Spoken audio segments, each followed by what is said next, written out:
मुझे बोल दिया गया पूजा करने के। मैंने कहा प्रभु मैं क्या विचार करूं इनके सामने, ये 40-40 50-50 साल के विश्वासी हैं, तो मैं इनके सामने मुझे क्या बोलना है। पहले से मुझे बताया नहीं गया कि बस आपको प्रचार करना है।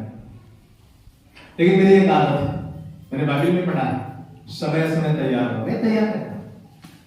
तो मैं उसी टाइम पे मैंने कहा प्रभु क्या बोलना है। प्रभु ने एक वर्ड मुझे दिया, एक ही वचन से मैंने प्रचार किया और बहुत कम समय था।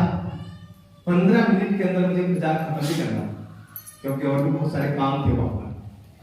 लेकिन उस 15 मिनट के अंतराल में प्रभु ने अद्भुत तरीके से इस्तेमाल किया और अद्भुत वचन का प्रचार किया।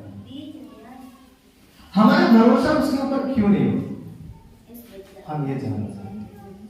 हम भरोसा करें और वो भरोसे के लायक है,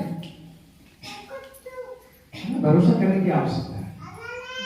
तो यदि वो छोटा बच्चा इतना कॉन्फिडेंस के साथ एक बड़े व्यक्ति को एक चैलेंज दे सकता है, उसको ये पता नहीं है कि सामने खड़ा हुआ जो व्यक्ति है ना, मेरे विरोध में जो व्यक्ति सामने खड़ा है, इस व्यक्ति में और मेरे पापा में बहुत फर्क है। लेकिन ये बात उसको नहीं पता थी, लेकिन उसको ये पता था कि मेरे पापा के रहते मुझे कोई हाथ नहीं लगा। हमें और आपको यही भरोसा होना चाहिए। एक संसार का व्यक्ति, एक मनुष्य जो है, एक मनुष्य पर इतना भरोसा कर सकता, तो हमारा और आपका परमेश्वर पर वास्तव में सर्वशक्तिमान है, तो हमें उसके ऊपर कितना भरोसा करना चाहिए। आज हम इतने ज्यादा निराश, इतने ज्यादा परेशान क्यों रहते हैं पता है? क्योंकि हमारा भरोसा कि आपको दुखी होने की कोई जरूरत नहीं है, कोई आवश्यकता नहीं। क्योंकि आपके बारे में लोग गलत बोल सकते हैं, क्या प्रभु के बारे में लोगों ने गलत नहीं बोला? प्रभु के बारे में लोगों ने बताया, प्रभु के बारे में भी लोगों ने कहा ये देश द्रोही है, ये धर्म विरोधी है, ये करता है, वो करता है, मूसा की व्यवस्था नहीं मानता।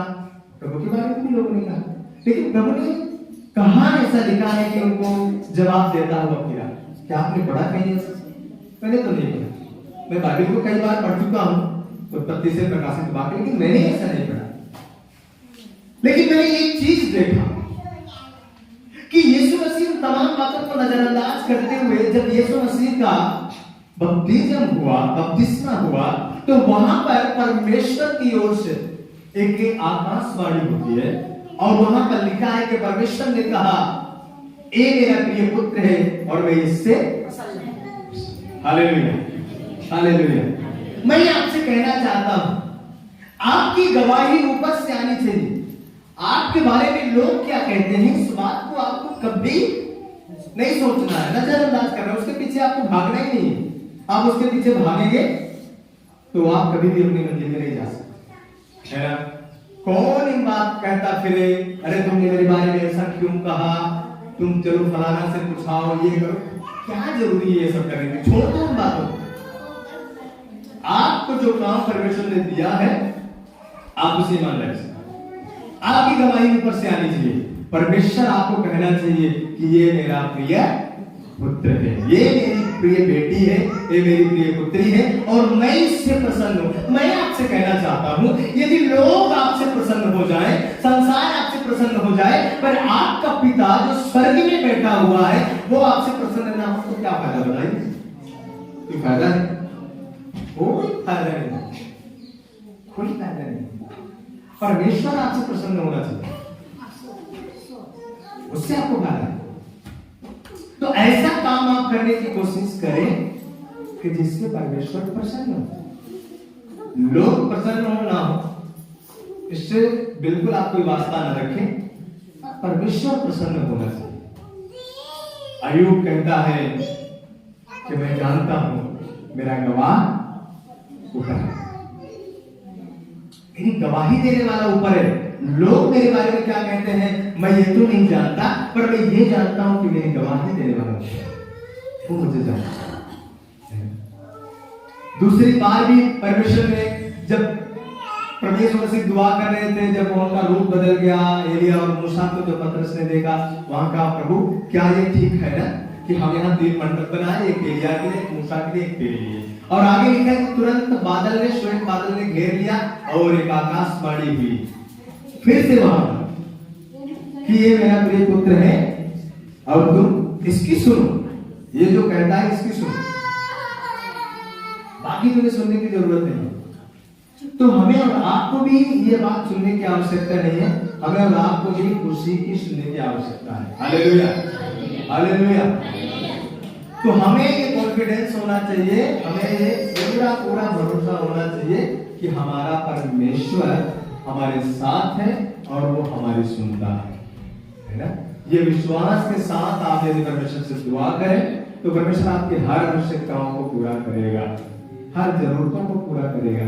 ये शत्रु की एक योजना है कि बार बार आपको ये बोलता फिरे, अरे तुम गरीब हो, तुम्हारे पास ये नहीं है, तुम्हारे पास वो नहीं है।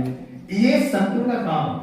मैं तो कभी नहीं कहता, आज तक मैं किसी से नहीं कहा कि मैं गरीब हूं, और जो भी मेरी मर्जी होती है, जो मेरा मन होता है, मैं उसे करता हूं, मैं करने की पूरी कोशिश करता हूं।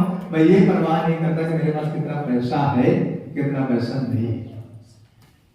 चर्च का भी कोई काम हो, यदि मेरे मन में आ गया कि नहीं मुझे अब ये करना है, मुझे कोई परवाह नहीं होती कि मेरे पास कितना पैसा है या नहीं, मैं शुरू करता हूं। क्योंकि मेरा काम नहीं है, वो मेरे बाप का काम है, मेरे पिता का काम है। और मैं जानता हूं कि मेरे पास तो घटी है, लेकिन मेरे पिता के पास कोई घटी और वो मुझे देता है, वो मेरी जरूरत को पूरा करता है। इसलिए मैं आपसे कहना चाहता हूं, आपका भरोसा उसके ऊपर होना है कि वो मेरा परमेश्वर है और उसने मुझे बुलाया है, उसने मुझे चुना है और मैं उसके योग्य काम करूं तो वो मेरे लायक काम करेगा, वो मेरे लिए काम करेगा। Hallelujah, hallelujah. चलो आज हम बात करेंगे प्रभु यीशु मसीह की दोबारा आगमन की बात हम जोड़ना है ना। प्रभु यीशु मसीह की दोबारा आगमन की बात हमें जोड़ने की आवश्यकता है, क्योंकि बाइबल के अनुसार बहुत सारी भविष्यवाणियों को हम पूरी होते हुए देख रहे हैं। क्योंकि बाइबल इस बात को कहती है कि जब इजराइल को चारों तरफ से घिरा हुआ देख लो, तब ये समझ जाना कि अभी मनुष्य के पुत्र का आगमन बहुत जल्द है। और इस समय जो इजराइल की परिस्थितियां हैं, कुछ बातें ओपन कर दी जा रही है, कुछ बातें गुप्त में है, लेकिन कुछ न कुछ तो हो रहा है, कुछ न कुछ तो हो रहा है। इस बात पर हमें विश्वास करना है। तो आज की जो परिस्थितियां हैं इजराइल की, तो वो वास्तव में बहुत दयनीय है और बाइबल में जैसा आया है, तो हम इन बातों से अंदाजा लगा सकते हैं कि प्रभु कभी भी आ सकते हैं। लेकिन बात यह है कि क्या हम तैयार हैं? ये मेरा सवाल है, क्या हम तैयार हैं? अब सोच के एक बार देखिए, मैं बार बार इस बात को कहता हूं, अब सोच के एक बार देखिए, यदि प्रभु यीशु मसीह आज आ जाए तो क्या आप पूरे भरोसे के साथ आप कह सकते हैं कि मैं यीशु के साथ जाऊंगा? सोचने वाली बात। कुछ ऐसे अपराध हैं, कुछ ऐसे पाप हैं जिनका दंड मृत्यु नहीं है, कुछ ऐसे पाप हैं जिनका दंड मृत्यु नहीं है। मनुष्य करता है उन पापों को, लेकिन कुछ ऐसे पाप हैं जिनका दंड मृत्यु है, अनंत काल की मृत्यु। तो ये समझना, ये सोचना। दूसरी बात, बाइबल इस बात का गवाह है कि मनुष्य के पुत्र के खिलाफ में यदि आप बात करते हैं, परमेश्वर के खिलाफ में यदि आप बात करते हैं, ध्यान से सुनेंगे, तो वो अपराध आपका क्षमा हो सकता है। पर यदि आपने पवित्र आत्मा के खिलाफ कोई भी बात किया, कोई भी काम किया, तो वो अपराध क्षमा नहीं हो सकता। तो ये आपको सोचते, अब सवाल ये पैदा होता है कि आखिर वो कौन से पाप है कि जिनका दंड मृत्यु है, और वो कौन से पाप है जिनका दंड मृत्यु नहीं है, और वो कौन से पाप है जो पवित्र आत्मा के खिलाफ है और जिनकी क्षमा नहीं है। इसको जानने के लिए आपको परमेश्वर के साथ संगति करने की आवश्यकता है। मैं इसके बारे में आपको बता नहीं सकता, लेकिन मैं इतना जरूर बताऊंगा, परमेश्वर आपको बताएगा। आप परमेश्वर के साथ संगति करें और आप उनसे कहें कि प्रभु मुझे बताइए ऐसे कौन से पाप हैं जो पवित्र आत्मा के खिलाफ, और क्या इन दिनों में मैं ऐसे पापों को किया, और यदि आपने अनजाने में कर दिया तो शास्त्र इस बात का गवाह है कि यदि आपने अनजाने में कोई पाप किया तो आपको क्षमा तो मिल जाएगी, लेकिन यदि आपने जानबूझकर पाप किया तो उसकी कोई क्षमा नहीं। पवित्र आत्मा के खिलाफ आपने यदि जानबूझ के पाप किया तो उसकी कोई क्षमा नहीं। तो कोई भी हो सकता है, वो पास्टर हो, विश्वासी हो, लीडर्स हो, डीकन हो, कोई भी हो, सबके लिए एक ही बात है, कोई भी हो सकता है। इसलिए पवित्र आत्मा के खिलाफ कभी कोई काम ना करे, पवित्र आत्मा को कभी भी शोकित ना करे, कभी दुखी ना करे, ये शास्त्र कहता है। तो हमें परमेश्वर के आगमन की क्या करना है? बाट जोड़ते रहना। लेकिन बाट जोड़ते कैसे रहे? सिर्फ आप इंतजार में बैठने से कुछ नहीं होगा, उसके लिए तैयारी भी करनी है। तैयार बैठना, सिर्फ इंतजार करना नहीं है, परंतु तैयार होकर बैठना है ना। आइए बच्चन को पढ़िएगा पहला जो उसका चौथा अध्याय,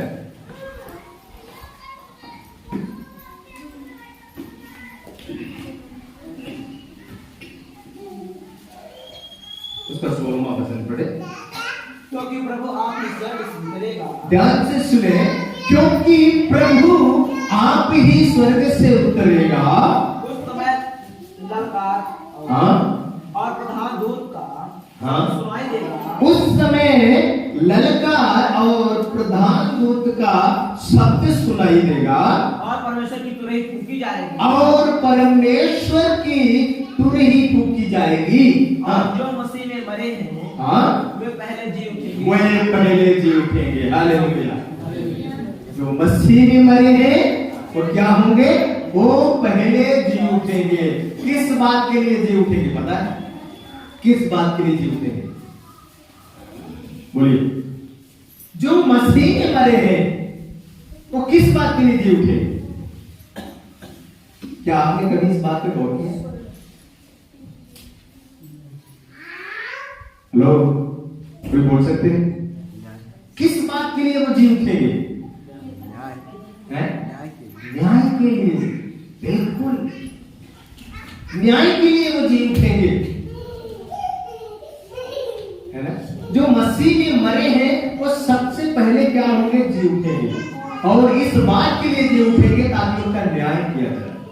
तो न्याय के लिए जी उठेंगे। पढ़िएगा उसका एक वचन, मध्य यीशु समाचार उसका 16 अध्याय में 27 वचन को पढ़ ले। 16 का 27। मनुष्य का पुत्र अपने स्वर्गदूतों के साथ अपने पिता की महिमा में आएगा। बस देखिए यहाँ क्या लिखा है, वहां आपने क्या पढ़ा है? थिस्सलुनीकियों का 4:16 में क्या पढ़ा, उसको भी थोड़ा बेटा पढ़ो। हम इन दोनों वचनों को थोड़ा सा क्या करेंगे? थोड़ा सा हम लेवल में लाएंगे। देखिए, क्योंकि प्रभु आप ही स्वर्ग से उतरेगा। क्योंकि प्रभु आप ही स्वर्ग से उतरेगा। यहाँ पर क्या लिखा है? आप ही स्वर्ग से उतरेगा। लेकिन अब उसमें क्या है? 27वां वचन को फिर से पढ़े। मनुष्य का पुत्र अपने स्वर्गदूतों के साथ अपने पिता की महिमा में आएगा। पिता की महिमा में आएगा। किसके साथ आएगा? स्वर्गदूतों के साथ एक राजा बनकर आएगा। राजा के पास क्या होती है? बहुत सारी प्रजा होती है, मंत्री होते हैं, है ना। ये सारी मतलब अधिकारी कर्मचारी होते हैं। उसी प्रकार प्रभु यीशु मसीह पिता की महिमा में स्वर्गदूतों के साथ आएगा। और उस समय वह हर एक को उसके कामों के अनुसार प्रतिफल देगा। Hallelujah, hallelujah. हर एक को क्यों आएगा प्रभु? यहाँ पर वचन कहता है स्पष्ट तौर से कि हर एक को उसके कामों के अनुसार। उस समय जब वो पिता की महिमा में आएगा तो हर एक को उनके कामों के अनुसार उनको क्या देगा? प्रतिफल। हालेलुया, अब आप सोचिए, क्या जब प्रभु यीशु मसीह अपने महिमा में आएंगे आपके काम कैसे होंगे? सोचिए आपके काम कैसे होंगे और उन कामों का क्या बदला आपको मिलेगा, क्या प्रतिफल आपको मिलेगा? क्या आपने कभी सोचा? एक नौकरी करने वाला अपने मालिक को खुश करने के लिए कितना बढ़िया काम करता है। वो सोचता है मैं ऐसा काम करूं ताकि मेरा मालिक खुश हो जाए। मालिक को खुश करने के लिए वो लगा रहता है कि मैं ये काम करूं कि मेरा मालिक खुश हो जाए। परंतु मैं आज आपसे पूछना चाहता हूं, क्या आपको ऐसा लगता है कि मैं ऐसा काम करूं कि मेरा स्वामी खुश हो जाए? कभी आपने सोचा है कि मैं ऐसा काम करूं कि मेरा स्वामी खुश हो जाए? सोचने वाली बात, सोचने वाली बात। जॉन वेस्ली इस बात को कहते हैं, उनकी वो बात मुझे हमेशा याद रहती है। वो 80 के पार होने के बाद अपने दरवाजे पे बैठते थे कुर्सी लेकर के, और उनके दरवाजे से रोड निकला करते थे जिससे बहुत आदमी आया जाया करते थे। वो कुर्सी लेके वहां बैठते थे और वहां जब लोग निकलते थे उनको यीशु के बारे में बताते थे कि क्या आपने उद्धार पाया। यही बात करते थे। तो लोग पूछते थे कि उद्धार है क्या, लोगों को ये बताते थे। एक दिन एक मीडिया वाला वहां से निकला, उसको भी प्रभु के दास ने कहा क्या आपने उद्धार पाया? उसने इसी बात को कहा कि मैं हमेशा आपको देखता हूं यहां बैठे हुए, आखिर आपकी उम्र इतनी ज्यादा हो गई, आप आराम क्यों नहीं करते? आप क्यों अभी भी सुसमाचार का काम करते हैं? प्रभु के दास जॉन वेस्ली ने कहा मैं ये चाहता हूं जब मेरा स्वामी आए मुझे काम करता हुआ पाए। हालेलुया, ताली बजा के प्रभु को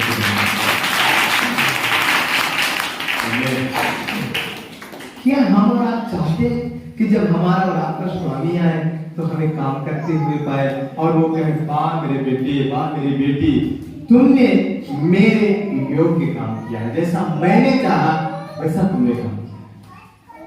क्या कभी आपको लगता है? सोचने वाली बात है, बहुत बड़ा बोझ नहीं है, बस थोड़ा सा आपका नजरिया बदलना।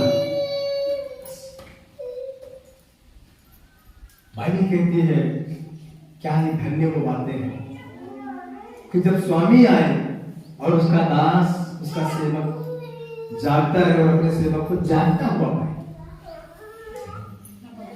हमें सोचने की बात है, समझने की बात है कि क्या हमारा स्वामी जब आएगा क्या वो विश्वास पाएगा? क्या वो विश्वास पाएगा? क्या जिस विश्वास के साथ उसने आपको बुलाया, उसने आपको चुना, तो क्या वो मिल पाए? चंगाइयां, छुटकारे ये तो नॉर्मल बात है, इसके पीछे कभी मत भागे, इसको छोड़ दीजिए। क्या आपका उद्धार हुआ है?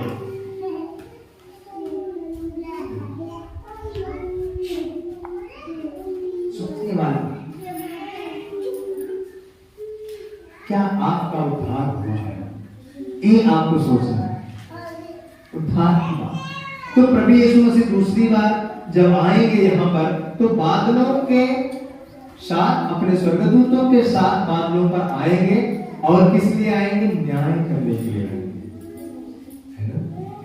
मुर्दे जो मसीह में पहले मरे हुए थे वो जी उठेंगे। किस बात के लिए? न्याय के लिए। पढ़ेंगे फिर से उस बात वचन को पढ़े, 27 वचन। मनुष्य का पुत्र हाँ, अपने स्वर्गदूत के साथ, अपने स्वर्गदूतों के साथ, हाँ, पिता की महिमा में आएगा। हाँ, पिता की महिमा में आएगा। और उस समय वह हर एक को, हाँ, उसके कामों के अनुसार, हाँ, प्रतिफल देगा। हाँ, प्रतिफल देगा।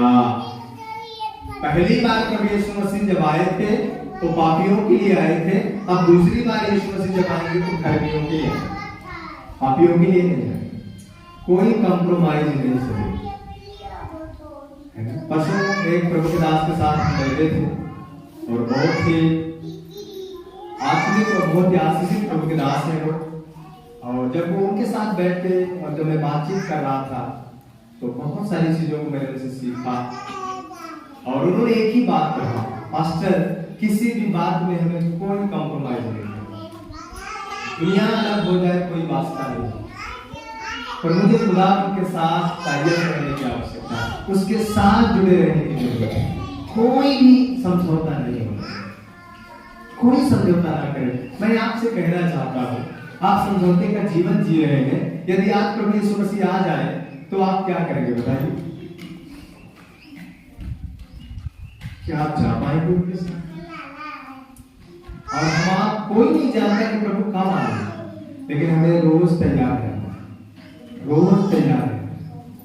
अब वो समय खत्म हो गया कि यीशु मसीह आने वाला है। अब ये बात बोलने की आवश्यकता नहीं है कि यीशु मसीह आने वाला है, अब ये बात बोलने की जरूरत है कि यीशु मसीह आ रहा है।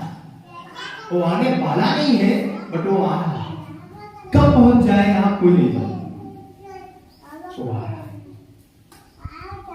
रोज हमें ये बात भरोसा रखना। क्यों हमें तैयार होना है? क्योंकि वो आ रहा है हमें लेने।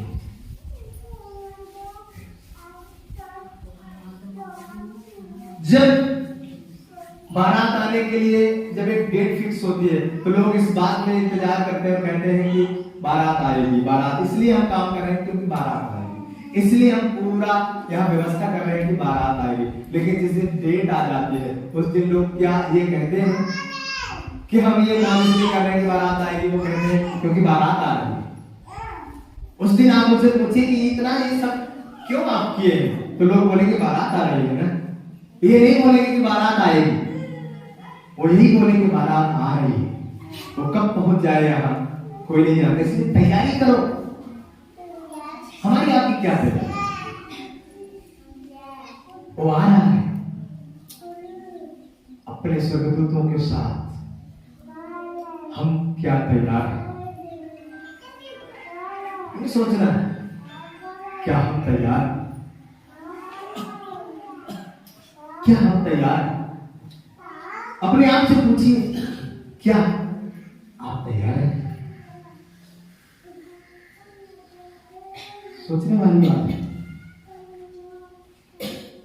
जाना तो है, चाहे आप स्वर्ग जाए चाहे नरक जाए, हमेशा तो आप नहीं रह सकते हैं, ये तो गारंटी है। लेकिन आपने क्या चुनाव किया? आप कहां जाएंगे? क्या आप अपने उस दूल्हे के साथ, प्रभु के साथ जाएंगे? न्याय करने के आ रहा है, हर एक के कामों के अनुसार। मुर्दे इसलिए जी उठेंगे, हम यदि मसीह में मर जाएंगे तो हम भी उस दिन जी उठेंगे उसके आने के टाइम पे, ताकि वो हमारा भी न्याय कर सके, आपका भी न्याय करेगा। तैयार हो जाए, वो कब आ जाए कोई नहीं जानता। न्याय के लिए आपको तैयार होना है। हालेलुया। पढ़िए, एक और वचन पढ़े, नित्य वचन की पुस्तक 24 अध्याय उसका 12वां वचन पढ़े।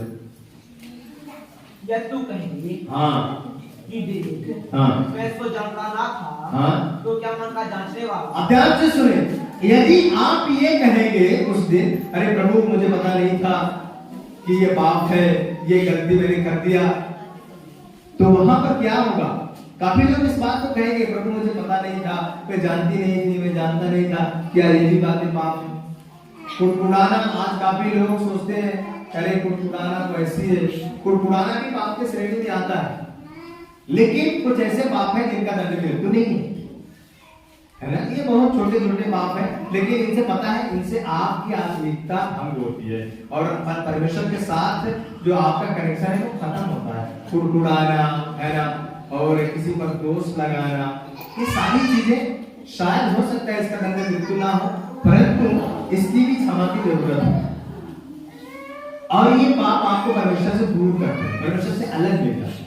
तो इसलिए ये बातें भी आपको ध्यान में रखना है। तो यहाँ वचन कहता है कि उस दिन, फिर से पढ़ो बेटा। हाँ, कि देख, मैं इसको जानता ना था, मैं इसको जानता नहीं था, तो क्या मन का जांचने वाला, तो क्या मन का जांचने वाला इसे नहीं समझता, इसे नहीं समझता कि तू झूठ बोल रहा है। क्या तेरे प्राणों का रक्षक है, हाँ इसे नहीं जानता। हाँ, क्या आपके प्राण की रक्षा करने वाला इन बातों को नहीं जानता? कि आप जो बातें बोल रहे हैं वो कितनी सत्य है। आज तो आप मनुष्य के सामने झूठ बोल सकते हैं, मनुष्य के सामने ये कह सकते हैं कि अरे मुझे पता नहीं था इसलिए मैंने ऐसी गलती कर दिया, आप कभी ऐसी गलती नहीं करेंगे। आप बोल सकते हैं मनुष्य के सामने मुझे पता नहीं था, मुझे मालूम नहीं था। हो सकता है आपको पता भी रहा होगा, लेकिन आपने मनुष्य के सामने बोल दिया, मनुष्य को पता नहीं है, उसने मान लिया आपकी बात, चलो आपने आज जाने लग गया। लेकिन बाइबल कहती है उस परमेश्वर के बारे में, पढ़ो बेटा पढ़ो, सबको सुनाई दे फिर से। यदि तू कहे देख मैं इसको जानता था, देख मैं इन बातों को नहीं जानता था कि ये बातें भी पाप की श्रेणी में आती है। हाँ, तो क्या मन का जांचने वाला, तो क्या मन का जांचने वाला इसे नहीं इसे नहीं समझता समझता कि तूने जानबूझ करके किया है? क्या मन का जांचने वाला इसे नहीं जानता कि तू गाली जानबूझ के देता था? तुझे पता था कि गाली देना पाप की श्रेणी में आता है, तुझे पता था कि व्यभिचार करना पाप की श्रेणी में आता है, तुमने जानबूझ के किया। क्या मन का जांचने वाला ये नहीं बोलेगा? क्या उसको ये बात पता नहीं है कि तुमने जो कुछ भी किया जानबूझ के किया, कुदृष्टि जानबूझ के डाली, लीला क्रीड़ा में जानबूझ के शामिल हो गया, जानबूझ के डीजे में मर्जी से अपने नाच रहे हो, क्या उसको पता नहीं? जानबूझ के हम अपने पड़ोसी की चुगली कर रहे हैं, अपने पड़ोसी को घृणा की दृष्टि से देख रहे हैं। आज का ऐसा समय है कि जितना लोग अपने दुख से दुखी नहीं है, उतना दूसरों की खुशी से दुखी है। वो दूसरों का आनंद उनको देखा नहीं जाता, उससे ज्यादा दुखी है। अरे वो क्यों इतना आराम से रहता है, वो क्यों इतना अच्छे से रहती है, अरे उसके घर में कितना बढ़िया सब कुछ है, कितना अच्छे से खा पी रहे हैं। दूसरों के सुख से आज लोग ज्यादा दुखी है, अपने दुख से जितना उनको दुख नहीं है उतना दूसरों के सुख से दुख है। क्या ये बात आपको नहीं मालूम कि ये भी पाप की श्रेणी में है? क्या वो परमेश्वर नहीं जानता कि आपने ये जानबूझ के किया? सोचने वाली बात। और पढ़ो बेटा आगे पढ़ो। क्या तेरे प्राणों का रक्षक, क्या आपके प्राणों का रक्षक इसे नहीं जानता, इसे नहीं जानता, इसे नहीं समझता? सोचने वाली बात है। आप उसके सामने कुछ भी छिपा नहीं सकते, वो फिगर में दिखाया जाएगा। अभी भी वक्त है, आप तौबा कर लीजिए, नहीं तो स्क्रीन में चलेगी वो सारी चीजें, स्क्रीन में दिखाया जाएगा। आपको लगता होगा अरे ये पास्टर लोगों का काम है ऐसे ही बोलते रहते हैं, जो भी मर्जी आती है वो बोल देते, स्क्रीन में दिखाया जाएगा। आपके एक एक पाप वहां चलेंगे। जैसे आप बोलेंगे प्रभु मैंने ये गलती नहीं किया, तुरंत स्क्रीन में आएगा परमेश्वर स्वर्गदूतों को आज्ञा देगा इनका पिक्चर लगाओ, तो आपका जन्म से लेकर मरण तक की सारी पिक्चर वहां आएगी। तो वहां एक एक चीज दिखेगी, तो परमेश्वर पूछेंगे ये कौन व्यक्ति है, तू है कोई दूसरा? क्या जवाब रहेगा आपका? ये जवाब है। इसलिए अभी भी वक्त है, अभी अनुग्रह का समय है, अभी आप मन फिरा लें, तौबा करें। प्रभु यीशु मसीह ने जब यह प्रचार किया तो प्रभु ने कहा मन फिराओ क्योंकि स्वर्ग का राज्य तुम्हारे बीच में आ गया है। निकट था, यूहन्ना ने प्रचार किया, यूहन्ना ने प्रचार किया मन फिराओ क्योंकि स्वर्ग का राज्य निकट है। प्रभु ने कहा क्योंकि परमेश्वर का राज्य तुम्हारे बीच है, उसका राज्य आपके बीच में है। आप मन फिराओ, आप परमेश्वर जो स्वर्ग राज्य है उसको पृथ्वी पे देख सकते हैं। हम आप दुआ करते हैं ना, हे हमारे पिता तू जो स्वर्ग में है, तेरा नाम पवित्र माना जाए, तेरा राज्य आए, तेरी इच्छा जैसे स्वर्ग में पूरी होती है वैसे पृथ्वी पर भी हो। हम चाहते हैं कि परमेश्वर का वो राज्य पृथ्वी पर है, स्वर्ग का जो राज्य है वो पृथ्वी पर आ जाए, उस बात को हम चाहते हैं। इसलिए प्रभु ने कहा मन फिराओ क्योंकि स्वर्ग का राज्य तुम्हारे बीच है। जरूरत है खुश रहना, नाराज रहना, दुखी रहना, ये आपकी बस की बात है। आप चाहे तो सारा दिन आप गुस्सा करते रहेंगे और आप चाहे तो आप खुश रहेंगे, ये आपके ऊपर डिपेंड करता है। आप किसी भी बात को गहराई से क्यों लेते हैं? किसी ने आपके बारे में कुछ बोल दिया, सारा दिन आप उसी के बारे में सोचते रहे, उसने हमें क्यों ऐसा बोला। हम उससे जाके पूछेंगे क्यों? अरे जाने दीजिए ना, बोल दिया तो क्या फर्क पड़ता है, बोलने दो, क्यों आप उसके पीछे पड़े। मैं तो ये सोचता हूं कि आपको पूरा हक है कि आप मेरे बारे में कुछ भी बोले, पर मेरा पूरा हक है कि हम आपकी एक भी बात को ना सुने। समझ रहे हैं? आपको पूरा अधिकार है, आप जितना बोल रहे हैं मेरे बारे में आप बोलो, पर मेरा पूरा अधिकार है कि हम आपकी एक भी बात को नहीं सुने। सही है गलत है बताइए? सही, आप बोलो जितना बोलना है, मेरा अधिकार है, नहीं सुने बस। आपका अधिकार है, आप बोल रहे हैं, प्रभु ने आपको मोह दिया बोलने के लिए, आप बोल रहे हैं, कुछ भी बोल रहे हैं, लेकिन प्रभु ने मुझे कान दिया, वो कान मेरे सिर में लगा है, इसलिए मेरा अधिकार है अपने कान के ऊपर कि हम कुछ भी नहीं सुने। बस काम कर, हम कान लगाते हैं, वो क्या बोल रहा है मेरे बारे में, क्यों सुनते हैं, क्या जरूरत है सुनने, नहीं सुनना है। कभी उस बातों की ओर आपको अट्रैक्ट नहीं होगा। जब कभी कभी मेरे बारे में जब कुछ लोग कुछ बोलेंगे ना, बोलते हैं अरे असल आपके बारे में वो फलाना व्यक्ति कुछ बोल रहा था ऐसा ऐसा, तो मैं उनसे कहता हूं उनको अधिकार है ना बोलने के लिए, इसलिए बोल रहे हैं, बोलने। काफी लोग कहते हैं आप कैसे देखते हैं, लोग अपने बारे में से बुराई सुनते उनको गुस्सा आता है, आपको क्यों नहीं आता? अरे हम गुस्सा करेंगे तो परमेश्वर दंड देगा। मैंने सीखा इन दिनों में, मैंने सीखा इस बात को, और इन दिनों में मैंने इस बात को सीखा जब मैं उपवास प्रार्थना में था। एक ही बात परमेश्वर ने मुझसे कहा, प्रभु ने कहा बेटा तेरे बारे में लोग क्या कहते हैं उस बात पे कभी मत जा, पर तेरे बारे में मैं क्या बोलता हूं उसी बात को हमेशा ध्यान दे।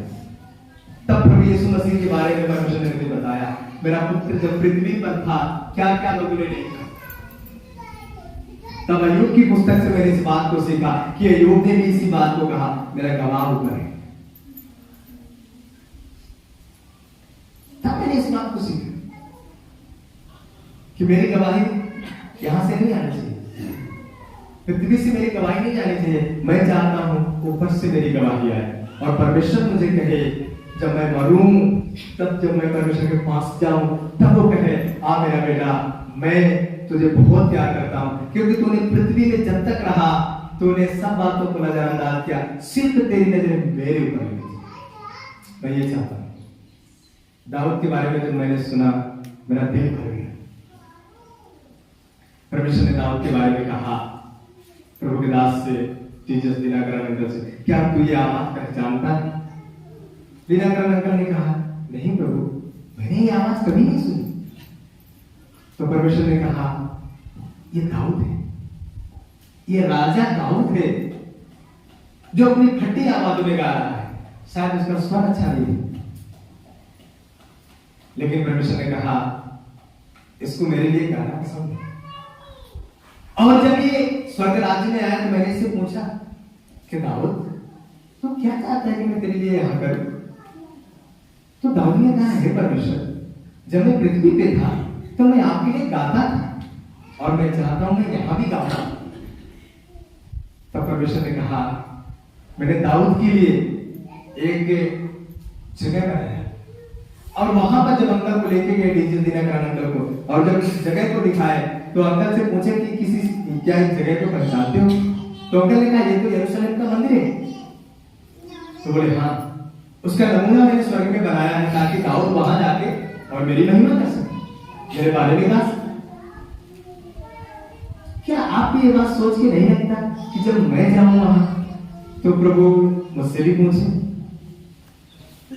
मैं तो सोचता हूं मैं कभी कभी अकेले में बैठ के सोचता हूँ, प्रभु जब मैं जाऊंगा तो आप भी मुझसे पूछना, तो मैं भी बताऊंगा मुझे क्या अच्छा लगता है, प्रभु मैंने क्या किया। परमेश्वर के प्रिय लोग, मैं आपसे कहना चाहता हूं, ये संसार थोड़ी दिनों का है, आपको जाना है, आप जाएंगे एक दिन। आप इस बात को आप लिख के रख लो, आप अपने कमरे में टांग दो कि मैं एक दिन मरूंगा, रोज आपको दिखना चाहिए। लेकिन ये भी आप आगे लिख के रखो, मैं कहां जाऊंगा। मैं आपसे निवेदन करना चाहता हूं, थामो और देखो रोज कि मैं एक दिन मरूंगा प्रभु में, लेकिन मैं कहां जाऊंगा, ये भी आगे लिखो। और अपने जीवन को आप जियो, लेकिन अपनी मर्जी से नहीं, उसकी मर्जी से, उस खुदा की मर्जी से। उसने आपको इसलिए नहीं बुलाया कि बस आप आइए, यहां बैठिए, दो चार गाने गाइए, फिर आप चले जाइए। पर उसने आपको इसलिए बुलाया, जैसे तुम यहां आराधना करते हो वैसे वहां भी एक आराधना है, वहां भी तुम्हें ऐसे ही आराधना करना पड़ेगा। वहां भी इसी प्रकार एक प्रभु का दास खड़े होकर के आपको वचन सुनाएगा, वहां भी कलीसिया चलेगा। लेकिन क्या आप वहां भी कलीसिया में सहभागी हो पाएंगे, ये आपको सोचना है। ये बातें आपके जीवन में होना है, आपको न्याय करने के लिए आ रहा है। एक दो वचन और पढ़ के हम प्रार्थना करें। पढ़ो बेटा प्रकाशित वाक्य उसका 14 अध्याय उसका 13वां वचन पढ़ो।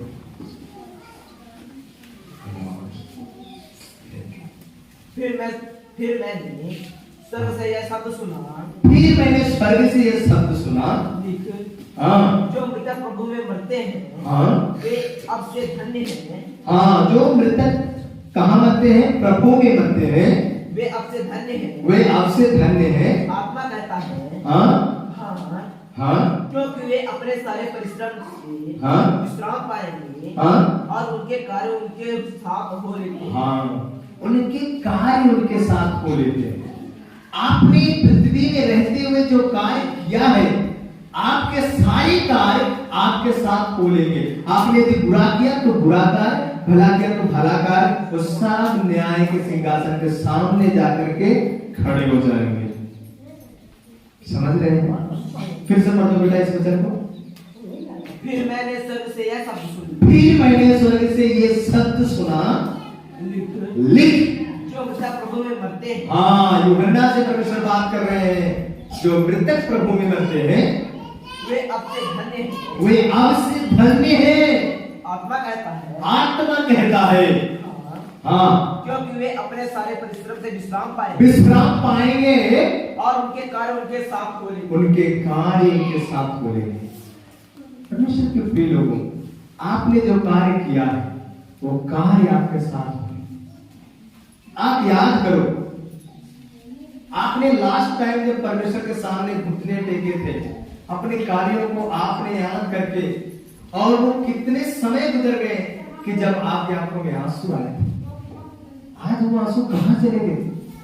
आज क्यों आपकी आंखों में आंसू नहीं आते?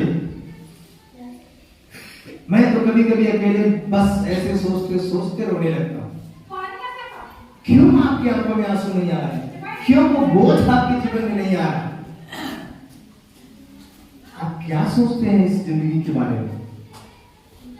आपको समझना है, आपको जानना है। आपका काम आपके साथ में हो लेगा, और वो न्याय के सिंहासन में सब प्रकट हो जाएंगे। इसलिए अभी वक्त है, आप तौबा करें, पछतावा करें, अपने गुनाहों से आप माफी मांगे। परमेश्वर आपको माफ करे। आप पश्चाताप करें। परमेश्वर की एक सच्ची आराधना है पश्चाताप करना। यदि आपने पश्चाताप नहीं किया अपने किए हुए कामों पर, आप एक सच्चे आराधक नहीं है। इसीलिए वचन कहता है कि आज परमेश्वर उन सच्चे आराधकों को ढूंढ रहा है, जो उसकी आराधना आत्मा और सच्चाई से, सच्चा पश्चाताप। आपके जीवन में आना चाहिए, वो परमेश्वर चाहता है। उसका फिर से पहला थिस्सलुनीकियों 4:17 में आएंगे।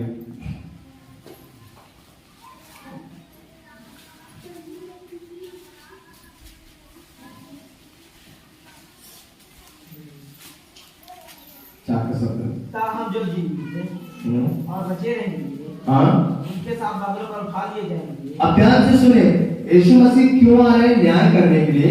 लेकिन आप जो जीवित और बचे हैं, जो मरेंगे नहीं, यदि प्रभु यीशु मसीह आज आ जाए तो हम सब नहीं मरेंगे लेकिन बदल जाएंगे। आप पढ़ो बेटा से। हम जो जीवित और बचे रहेंगे उनके साथ बादलों पर उठा लिए जाएंगे। हाँ, उनके साथ बादलों पर उठा लिए जाएंगे, क्योंकि 16वां वचन कहता है कि और परमेश्वर की तुरही फूंकी जाएगी और जो मसीह में मरे हैं वे पहले जी उठेंगे न्याय के लिए। फिर आगे 17वां वचन कहता है तब हम जो जीवित और बचे रहेंगे उनके साथ बादलों पर उठा लिए जाएंगे। हम और आप जो जीवित और बचे रहेंगे उनके साथ बादलों पर उठा लिए जाएंगे। आगे कि हवा में प्रभु से मिले। हाँ, हवा में प्रभु से मिले और इस रीति से हम सदा प्रभु के साथ रहेंगे। हाँ, इस रीति से हम सदा प्रभु के साथ रहेंगे। इसलिए प्रभु आए। लेकिन हमें सोचना है कि हम उठा लिए जाएंगे, न्याय के सिंहासन में खड़े होंगे, लेकिन हमारा जब न्याय होगा तो उसका निर्णय क्या, फैसला क्या सुनाया जाएगा? क्या हम अनंत काल के नरक में तो नहीं जाएंगे? वहां का दंड बहुत भयंकर है, बहुत भयंकर वहां का दंड है। एक एक अपराध के लिए, एक एक पाप के लिए एक दंड दिया जाता है। सबको अलग अलग दंड है, बहुत भयानक दंड। एक बार आपको वो दंड दिया जाएगा, फिर उसके बाद दूसरी बार फिर से आपको पूरा तैयार किया जाएगा, फिर दूसरे अपराधों के लिए दंड दिया जाएगा। ऐसा वहां दंड देते हैं। आपका दंड कभी खत्म नहीं होगा, आपको मिलता रहेगा। इसलिए जरूरत है कि आप अपने जीवन को बदलिए, प्रभु के सामने तौबा कीजिए। उसका पहला कुरिन्थियों उसका 15:52 वचन को पढ़े।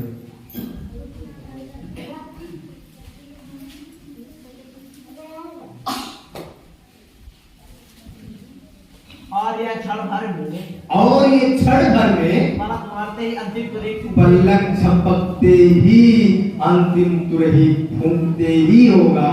क्योंकि तुरही फूंकी जाएगी और मुर्दे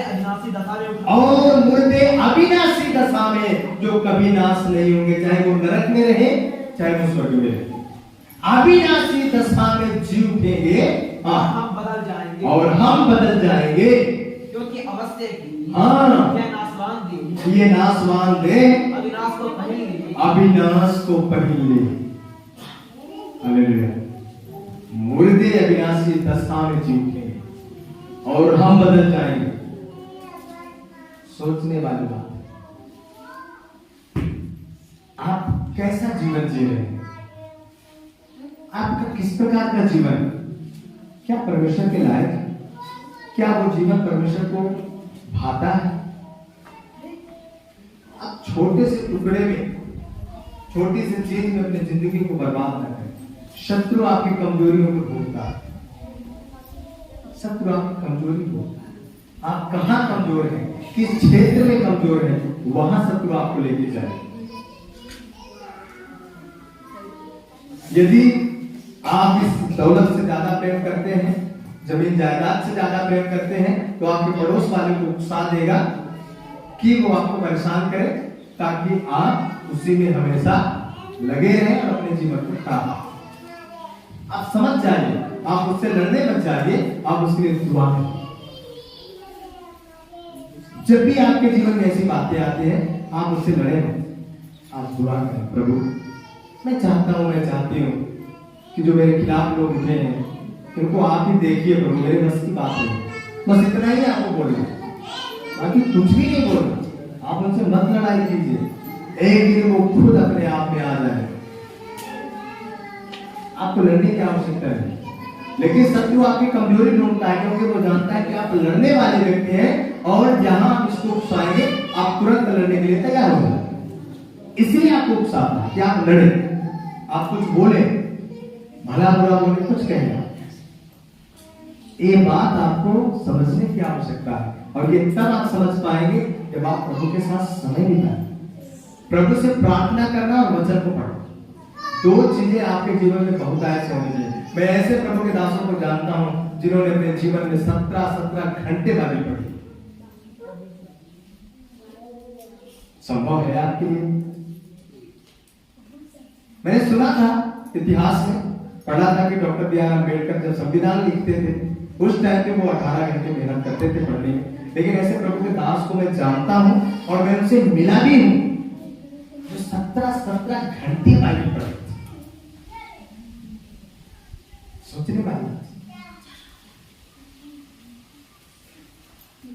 और उस समय वो सेवक भी नहीं थे।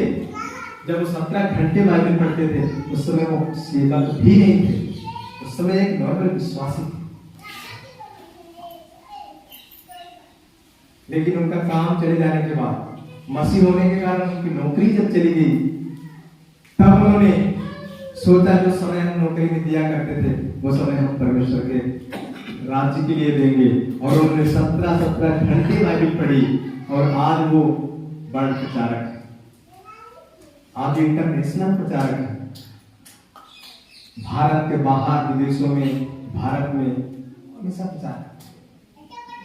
थोड़ा समय जरूर मुझे मिला था उनसे मिलने के लिए, पर छोटे से समय में, थोड़े से समय में मैंने उनसे बहुत कुछ सीखा। इसलिए मैं आपसे कहना चाहता हूं, प्रार्थना और वचन ये दोनों आपके लिए जरूरी है। जब भी आपको समय मिले तो आप ये काम करें। आपको जब समय ना मिले तब आप इसके लिए समय निकालें। बाकी काम के लिए हम आपसे नहीं कहेंगे। यदि बारात के लिए आपको समय नहीं मिलता कोई बात नहीं। जिस दिन मैं भोपाल से जबलपुर आया था उस दिन प्रभु के दास की बारात, बहुत खास बारात थी, उनको जाना था। उन्होंने मुझे कहा पास्टर 9:30 बजे आप आ जाएंगे तो हम बारात चलेंगे, क्योंकि लास्ट शादी है, बड़ी खास बारात है, क्योंकि मेरे बहन की ननद की बेटी की शादी है। थोड़ा दूर का रिश्ता है लेकिन प्रेम का रिश्ता है, तो उसमें उनको जाना चाहिए। लेकिन मेरी गाड़ी लेट होने के कारण उन्होंने कहा सबसे पहला मेरा काम है कि हम परमेश्वर के दास की सेवा करें, उसके बाद बारात जाएंगे। मैंने फोन में उनसे कहा पास्टर गाड़ी लेट है, आप बारात चले जाइए। उन्होंने इसी बात को कहा पास्टर आपसे बढ़ के बारात नहीं मेरे लिए। मेरे आंखों में आंसू आ गए। मैंने सोचा कि वास्तव में ये सम्मान किसने दिया? इसी बाइबल ने दिया, इसी पुस्तक ने दिया है। और यदि आप इसके अकॉर्डिंग चलेंगे दुनिया आपका आदर देगी, दुनिया आपको सम्मान करेगी। कोई नहीं गया उनके घर से, एक जन भी नहीं गए। बोले प्रभु के दास हमारे घर में आ रहे, मैं नहीं जाऊंगा। सोचने वाली बात। प्रार्थना और वचन, मैं आपसे आग्रह करता हूं कि आप उससे दूर ना रहें। रोज आप कुछ न कुछ वचन पढ़ें।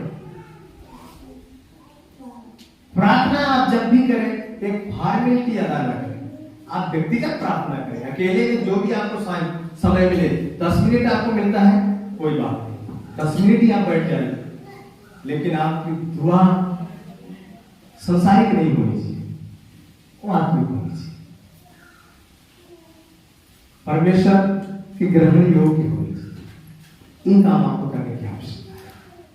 इसलिए आप अपने आप को तैयार करें, क्योंकि वो परमेश्वर आ रहा है आपको लेने। लेकिन जब आपके पास आएगा, क्या आपका जीवन उस योग्य मिलेगा कि वो आपको अपने साथ लेके जाए? यही सोचना है रोज। रोज आपको ये मनन करना है, प्रभु अभी मुझे क्या कमी है, मैं क्या क्या सुधारूं प्रभु, मुझे आपके साथ जाना है, मुझे आपके साथ जाना है। बस यही बात रोज कहना है। अब जो मैंने कहा उस बात को आप याद रखें। आप जरूर याद रखें कि मुझे एक दिन मरना है, लेकिन मुझे जाना कहाँ है, मैं चाहूंगा। आइए खड़े हो जाए।